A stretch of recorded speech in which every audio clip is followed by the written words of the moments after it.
isda to siya nga gikan sa dagat na pwede kaunon. Dara siya. Na ubod ang pangalan ani diri sa mga sa Jinsan.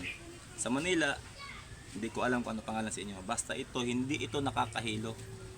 Pwede itong kainin kahit sinong tao kasi galing ito dagat. Hindi ito ahas at hindi rin ito walo-walo. Yung tinatawag nila na nakakahilo pag kinagat ka.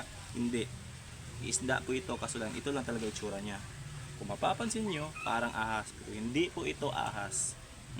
Ayan. Mataas yan. Ubod ang tawag sa amo adiri.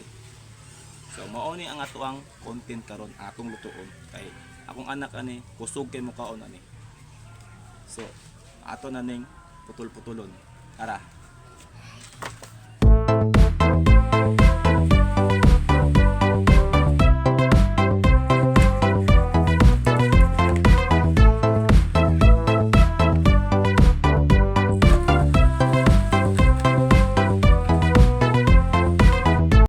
Muna na itong nahimo no. Bali daghan maguna ako lang gi tunga kadagan kayo. So ang lamas ana niya nay ahos, nay luya, bombay, kulikot. Bahala na mag-usap mo sa lamas. Basta importante dili jud ni siya kalimtan kining gata. Kay mo ni the best sa adobo. Adobo ni ang atong recipe ha, adobo. Dili ni tinaksiyo. Ato na ilunod ang ahos, luya, sunod bombay. Bisag unsa lang ang lamas, pwede niyo butang niya basta adobo lang na siya nga with gata. Og pagkahuman, ilunod na nato tong siyempre ang atong ubod na atong kinakusgan nato diya nga putahe. Sabi niyo bisig nga na ng isda na pero pati lamian na adobohon ba. Si adobo lami na, samo ta bata gata. Unsa ra ang isda diha, layo ra kana diha.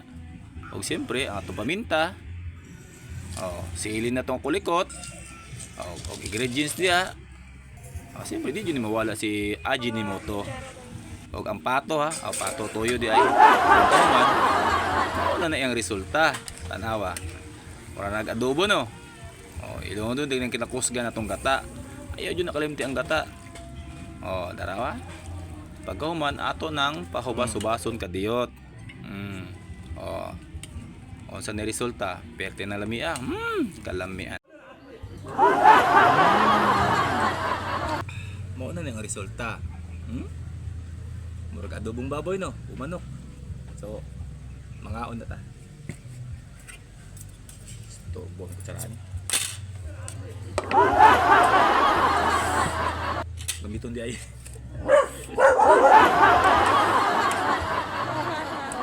Init.